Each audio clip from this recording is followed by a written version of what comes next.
Well, this is very appropriate. Here I am, look, sitting on a dragon bench. Got the scales and the tail coming down at the other end of the bench. And just behind me is Dinas Emrys, and I'm on my way up the path to go and film there. Well, this truly is a very magical kind of place. There's a waterfall coming down into this crystal pool. And stone bridge, stone walls, oak trees. This could be an oak grove. Look, a little grey wagtail. Actually, there is something about this place that reminds me of Olympia, which was originally a kind of a grove to the gods, around which the Olympic Games grew. But originally it was a special kind of sylvan country temple of trees and things dedicated to the gods, and this kind of has that feel to it as well. Even steps cut into the stone. And there ahead of me is Dinas Emrys. This path is going to go all the way up and round. It's going to come up the back spine to the top. I'll see you there. You know, for all I know, this little stone staircase could have been put there last year, but it could have been put there 1,000 years ago. It doesn't matter to me. It's part of the magic and the mystery. Coming up this staircase, I'm reminded of going to Mount Fuji, and it took me 40 years to get there. I was slightly obsessed with Mount Fuji as a child. There's not just a sense of history here, there's a sense of mystery and a sense of past history. Even what Trump would call fake history. But it's kind of not fake. It's like Trump, if you believe it. It is what it is. Oh my goodness, I'm out of breath, but look at this, isn't it? It's just beautiful. Birds singing, silence. Such a rare thing these days. And the sun is shining. It had been threatening, the weather had been threatening, but I kept thinking, no, it's going to be lovely. If I get there early in the morning in time, it will be lovely. And today is the 30th of April, which means it's the end of April. Tomorrow is May the 1st, so it's a national holiday here in Britain. We call it a bank holiday, so when all the banks would close and go on holiday. But tomorrow is May the 1st, which means today is the eve of May Day, which is a very special day. It's the day that the red and the white dragon traditionally fought across the skies of ancient Britain. This is the very summit of Dinas Emrys in North Wales, and Dinas means fortress. Emrys is the ancient name for Merlin. So this is Merlin's fortress, and there really was a fortress here once. And I'll come here to tell you about Dragon Gold, Dragon White and Dragon Red, my 3 books that kind of all end up here on the eve of May Day, and today is the eve of May Day. Harri is the hero of the story, and he gets his own baby dragon. I'm not going to tell you how, you have to read the book. But Mr. Davis has kind of inspired him and told him all about the ancient legends of the red and the white dragon that flew above the skies of ancient Britain on the eve of May Day. I thought there might be other people, but there aren't. So I'm going to tell you, this is what Mr. Davis says. This is his story. This is his version. It's my version, really. I wrote it. Every year on the eve of May Day, when all should be rejoicing at the coming of summer, the air would be split asunder by a shrieking cry louder than thunder, or the crash of lightning. The eerie screams echoed across the entire land, shaking the mountains to their very foundations.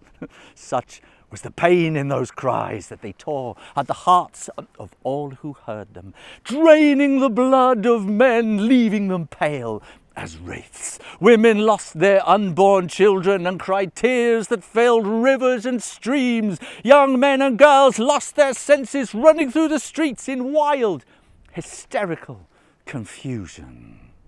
The worlds of animals and trees and all that lived in the air or under the waters were devastated. The animals cowered in their nests and lairs, and the trees were shaken to their very roots. Now the minds of all who lived in Britain were enfeebled. No one knew the cause of the terrible plague. The people's spirits were so disaffected, their will so weakened, they had no idea how to rid themselves of this annual horror. Now Llywelyn, king of the Gauls, was King Llyth's brother. He knew the cause, and he counselled his brother with good advice. "Dragons," Llywelyn whispered, lest anyone should hear. "Now set a trap in the very centre of the country," he said, "and at the height of the battle the dragons will turn into pigs, for that is how they disguise themselves for the rest of the year.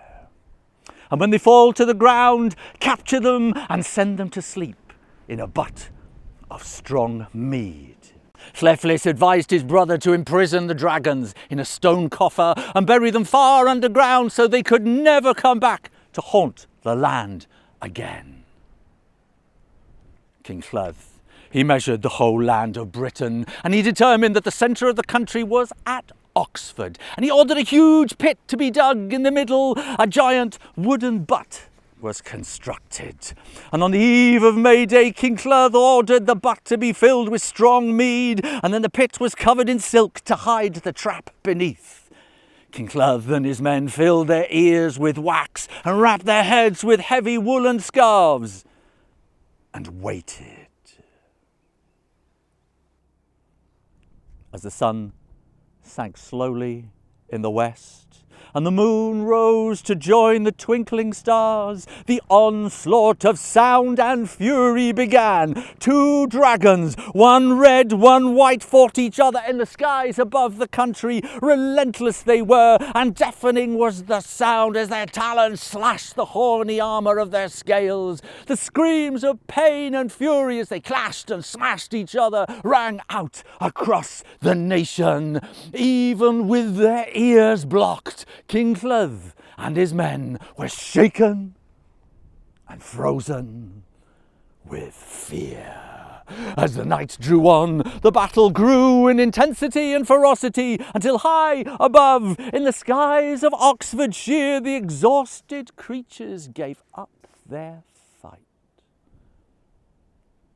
And just as King Llywelyn had said, the dragons slowly turned into pigs as they fell through the darkening sky. Down they fell, down and down, and the silk enveloped them as they crashed into the giant butt of mead. Thirsty from their battling, the dragon pigs drank deeply and were soon overcome by a deep sleep. In awe, and still shaken from the screams, King Llyth and his men sprang into action. They tied the sleeping dragon pigs up in the silk cloth and incarcerated them in a stone coffer that had been made especially for the occasion. And with a team of 12 oxen, the coffer was hauled all the way to Dinas Emrys, the strongest fortress in the land.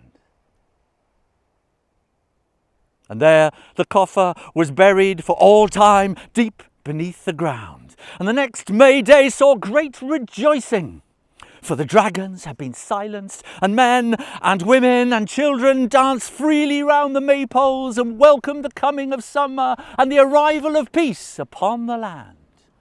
And soon the dragons were forgotten, consigned to history and distant memory, though they were not dead, but only sleeping. And that's the story that grabs Harry's imagination, and that's the story that starts the whole of the Dragon trilogy. Dragon Gold, Dragon White, and Dragon Red. And Dragon Red ends right here with 2 dragons. A white dragon and a red dragon fighting in modern day, fighting above these skies, this very day, the eve of May Day. although I haven't been here. I just instinctively knew that this spot existed. This is where Harri and his dragon Tan kind of last meet and they part. And Tan just drops down into the valley, and this wind, like it is now, comes up and fills his wings, snap, and off he goes to start the final battle with the white dragon. And just down here, these kind of rocks is exactly how I imagined it would be, where Harri would come, the bell would ring, and this mountainside would open to reveal. Well, you have to read the book. You really do. You really do. What is most bizarre is that this is a most auspicious day in the calendar for Wales, the Welsh dragon, Dinas Emrys. And I've not met another living soul. Just birds and sheep in the distance.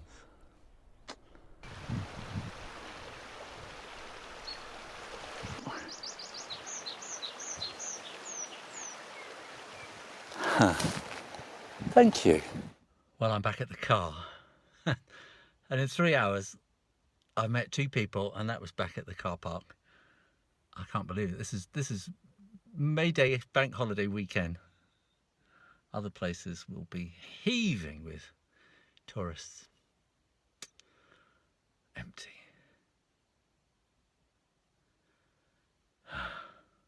Thanks for watching, and you can support this channel and get so much more on my Patreon page. Click to find out more. Make sure you are subscribed to the Shoo Rayner Drawing Channel on YouTube, and in the meantime, keep drawing, practice, and I'll see you next time. You take care now. Bye bye.